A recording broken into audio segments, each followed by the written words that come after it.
किसान भाई नमस्कार, मैं पुनीत सिसोदिया। किसान भाई आज की इस वीडियो में हम आपको एक बहुत ही बेहतरीन शानदार फंजीसाइड के बारे में बताने वाले हैं, जिसको आप फसल की किसी भी स्टेज में उपयोग कर सकते हैं। इवन फ्लावरिंग स्टेज में भी आप इसका उपयोग कर सकते हैं। उसके साथ साथ ये जो फंजीसाइड है ऑलराउंडर है। ऑलराउंडर का मतलब आप इसका स्प्रे में भी उपयोग कर सकते हैं, ड्रिंचिंग में भी उपयोग कर सकते हैं और सीड ट्रीटमेंट में भी उपयोग कर सकते हैं। सभी में बहुत ही शानदार रिजल्ट ये हमें देता है।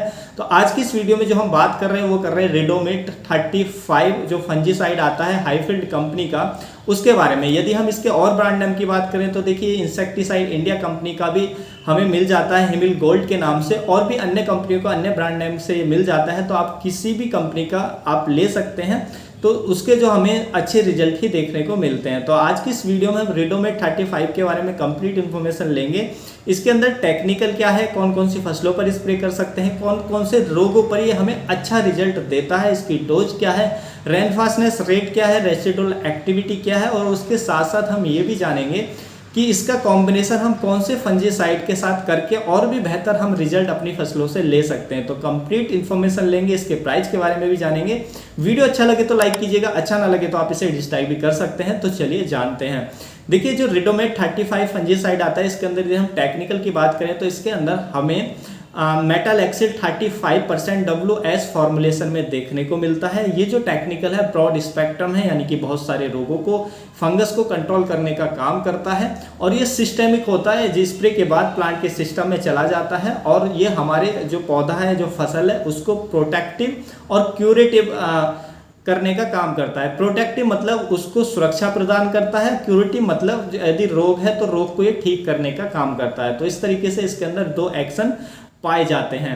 यदि हम फसलों की बात करें तो देखिए इसका स्प्रे आप किसी भी फसल पर ले सकते हैं। सब्जी वर्गीय फसलों पर, सीरियल क्रॉप पे यानी कि अनाज वर्गीय जो फसलें हैं उन पर भी आप इसका स्प्रे कर सकते हैं। फलों वाले पौधों पर भी हम इसका स्प्रे कर सकते हैं। सब पे बहुत ही अच्छे रिजल्ट ये हमें देता है। रोगों की बात करें तो देखिए डाउनी मिल्ड्यू के खिलाफ ये बहुत ही अच्छा रिजल्ट देता है, जो हमें अपनी फसलों पर देखने को मिलते हैं, जैसे कि खीरे की फसल पर और बहुत सारी फसलों पर हमें देखने को मिलता है, अंगूर की फसल पर। तो डाउनी मिल्ड्यू पर अच्छा रिजल्ट देता है, उसके कंट्रोल के लिए आप इसका स्प्रे कर सकते हैं। उसके साथ साथ लीफ स्पॉट की जो समस्या आती है हमारी फसलों में, उस पर भी अच्छा रिजल्ट देता है। तो लीफ स्पॉट के लिए आप इसका स्प्रे कर सकते हैं। उसके साथ साथ व्हाइट रस्ट जो हमारे देखने को मिलता है सरसों की फसल में, हमें गोभी की फसल में, बंद गोभी की में, फूल गोभी की फसल में, तो उसको भी ये व्हाइट रस्ट को भी अच्छे से कंट्रोल करता है। उसके साथ साथ येलो रस्ट जो आता है उसको भी बहुत अच्छे से कंट्रोल करता है, यानी कि हर तरह की रस्ट पर ये बहुत ही अच्छा रिजल्ट हमें देता है। उसके साथ साथ ब्राउनी स्ट्रिप्स जो हमें मक्का की फसल में रोग देखने को मिलता है, उसको भी अच्छे से कंट्रोल करता है। लेट ब्लाइट डिजीज को भी अच्छे से कंट्रोल करता है। उसके साथ साथ जो फ्रूट रॉट डिजीज आता है, जो मिर्च की फसल में, अन्य फलों वाले पौधों में हमें देखने को मिलता है, जिसमें जो फल है वो सड़ने लग जाता है, तो उसको भी काफ़ी अच्छे से कंट्रोल करता है।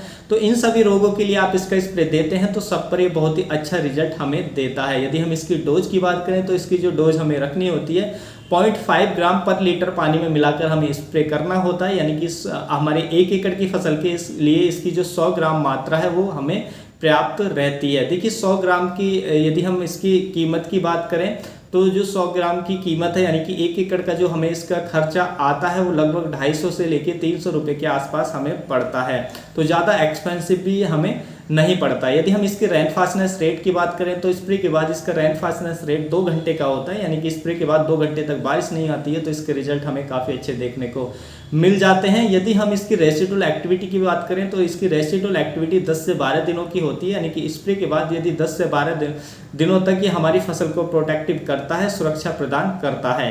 और देखिए यदि आप इसका ड्रिंचिंग में यूज करना चाहते हैं तो क्योंकि ये ड्रिंचिंग में भी अच्छा काम करता है, जड़ों के माध्यम से भी आप प्लांट के अंदर चला जाता है, तो ये इसको आप ड्रिंचिंग में भी उपयोग कर सकते हैं। ड्रिंचिंग के लिए आपको इसकी 500 से लेके 600 ग्राम मात्रा को प्रति एकड़ के हिसाब से हमें ड्रिंच करना होता है। उसके साथ साथ आप इसका सीड ट्रीटमेंट में भी उपयोग कर सकते हैं, यानी कि बीज उपचार के लिए भी आप उपयोग कर सकते हैं। उसके लिए आपको इसकी 6 से 7 ग्राम मात्रा को प्रति किलोग्राम बीज की दर से उपचारित करके बोना होता है, जिससे ये जो है जब हम इसको सीड ट्रीटमेंट करके बोते हैं तो ये हमारे जो बीज है उसको जो भी सॉइल बॉर्न डिजीज है उससे सुरक्षित रखने का काम करता है। तो कोई भी जो सॉइल बॉर्न फंगस है या हमारी सॉइल के अंदर जो फंगस पड़ी होती है वो हमारे बीज पे अटैक नहीं कर पाती है, जिससे जो बीज का जर्मिनेशन अच्छा आता है, बहुत ही फास्ट हमें देखने को मिलता है। तो आप इसका स्प्रे में भी यूज कर सकते हैं, ड्रिंचिंग में भी यूज कर सकते हैं और सीड ट्रीटमेंट में भी आप इसका उपयोग कर सकते हैं।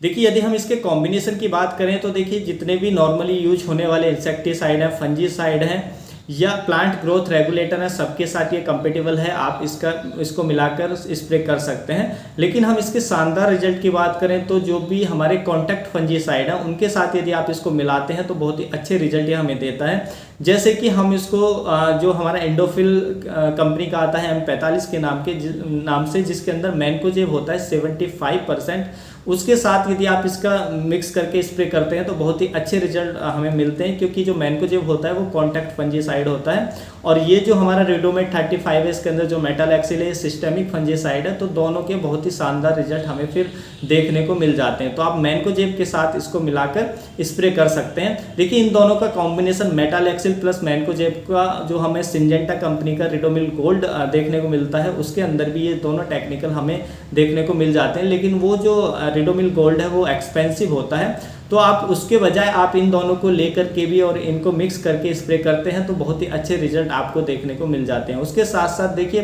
कॉपर ऑक्सीक्लोराइड के साथ भी आप इसको मिलाकर स्प्रे कर सकते हैं, क्योंकि कॉपर ऑक्सीक्लोराइड भी एक कॉन्टैक्ट फंजीसाइड है। तो कॉपर ऑक्सीक्लोराइड और मेटालैक्सिल दोनों को मिलाकर के आप स्प्रे करते हैं तो बहुत ही अच्छे रिजल्ट आपको अपनी फसलों पर देखने को मिल जाते हैं, क्योंकि एक जो टेक्निकल है जो मेटालैक्सिल है वो सिस्टेमिक होता है और जो हमारा कॉपर ऑक्सीक्लोराइड है वो कॉन्टैक्ट होता है। जब सिस्टेमिक और कॉन्टैक्ट दोनों फंजीसाइड एक साथ मिलते हैं और उनका स्प्रे हम अपनी फसलों पर करते हैं तो काफ़ी अच्छे रिजल्ट हमें दोनों देते हैं। तो इस तरीके से आप इनका स्प्रे कर सकते हैं। तो किसान भाई यही थी आज की जानकारी डिडोमिट 35 फंजीसाइड के बारे में।